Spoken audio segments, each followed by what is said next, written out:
Chapter 7. The Devotion of a True Friend. Section 1. Opening the Wisdom Frequency. Welcome back to the Wisdom Lab on NovaLogos Audio English. In our last session, we talked about the critical importance of choosing the right companions, how iron sharpens iron. But today, we are going deeper. We are moving from the perlos, shillage and dentious, selection of friends to the substance of friendship itself. We are exploring Chapter 7, The Devotion of a True Friend. What does it mean to be devoted? In a world of temporary connections and cancel culture, the idea of staying loyal to someone through their darkest moments is becoming a rare art. We often treat relationships like products. If they aren't working or if they become too expensive emotionally, we simply replace them. But biblical wisdom suggests that a true friend is not a consumer. A true friend is a covenant partner. Our foundational verse for this chapter comes from the Book of Proverbs, chapter 17, verse 17. It is a short sentence with eternal weight. A friend loves at all times, and a brother is born for a time of adversity. Notice the phrase, at all times. This implies a love that is not weather-dependent. It doesn't shine only when the sun is out. It burns even brighter when the storm hits. Today, we will look at the anatomy of this devotion, discovering how human friendship becomes a window into the very heart of the divine.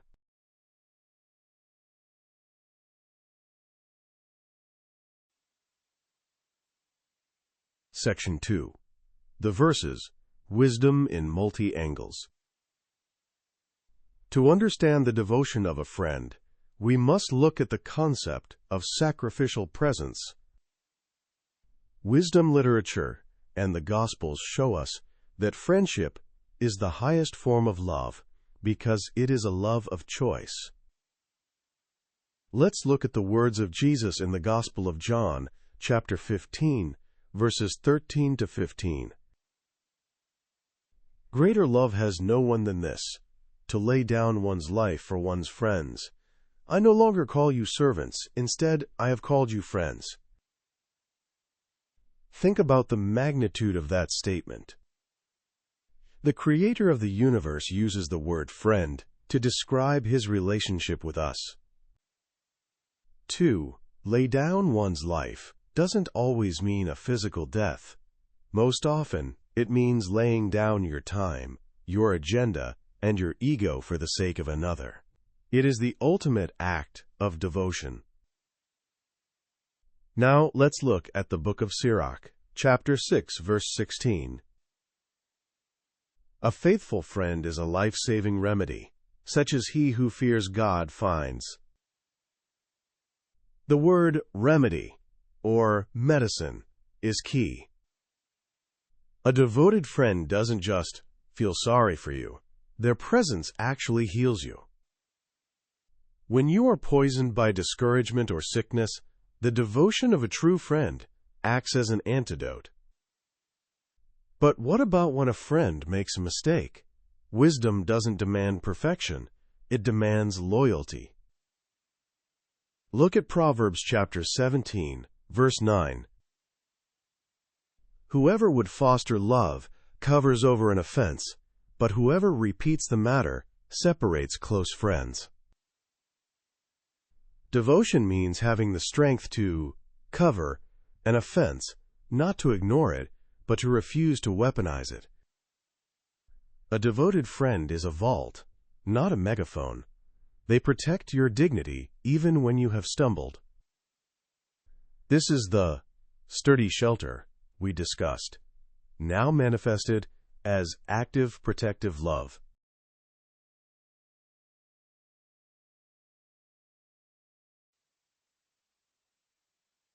Section 3. Modern Scenarios Wisdom in the Wild. How does the devotion of a true friend manifest in our digital, fast-paced, wild? Scenario A, the inconvenient crisis. Imagine a friend calls you at 2 a.m. They aren't in physical danger, but they are in a deep emotional crisis, perhaps a sudden loss, or a crushing failure. You have an important meeting at 8 a.m. The calculated friend thinks about their sleep and their career, but the devoted friend remembers that a brother is born for adversity. You realize that your presence in that moment is the life-saving remedy they need. By choosing to stay on the phone or drive to their house, you are laying down your life, your comfort, and your schedule. In the Wisdom Lab, we see that this sacrifice doesn't deplete you. It cements a bond that time cannot break. Scenario B, the cancel culture test. Imagine a mutual friend has made a public mistake or has become unpopular in your social circle. People are whispering, and it would be socially safer for you to distance yourself. Devotion means standing by them. It doesn't mean you agree with the mistake, but it means you cover the offense with your loyalty. You are the one who stays when everyone else leaves. You are the cover, brother born for adversity. This kind of devotion is radical. It tells the world that your friendship is built on a covenant of character, not a contract of convenience.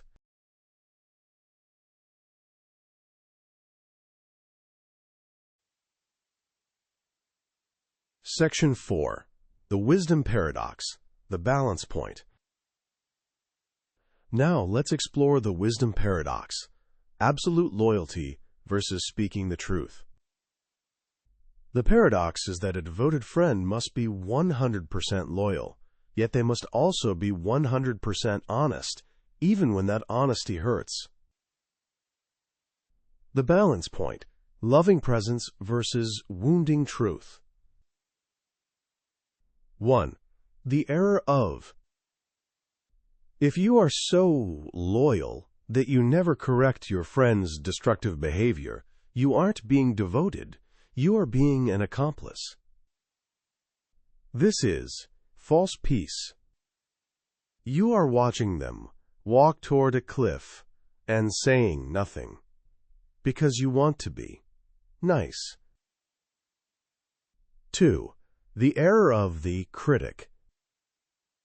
This is the person who is always honest, but has no devotion. They point out every flaw with a haughty spirit, but disappear when things get difficult. Their truth is a weapon, not a remedy. The desirable path, we call this covenant candor. It is based on Proverbs chapter 27, verse 6. Wounds from a friend can be trusted. A devoted friend has earned the right to wound you with the truth, because you know their heart is for you. You speak the hard truth because you are devoted to their soul's growth. You are loyal to their destiny, not just their comfort.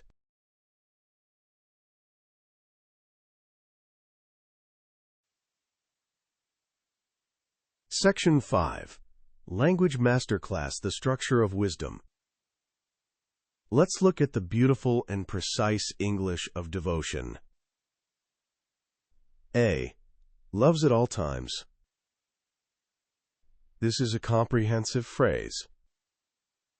In English, at all times functions as an adverbial phrase of unconditional frequency. It covers the good, the bad, and the mundane. Practice saying, a true friend's devotion is proven at all times, not just sometimes. B. Born for adversity. The word Adversity, noun, refers to a state of serious or continued difficulty or misfortune. To be born for something means it is your primary purpose or destiny.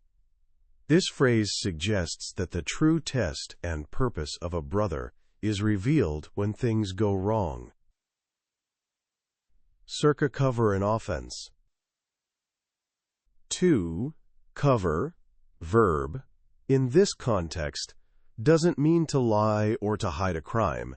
It means to protect from exposure or shame.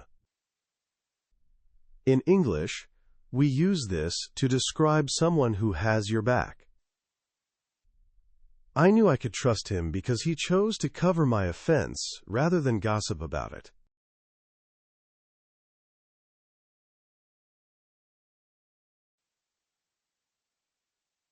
Section 6.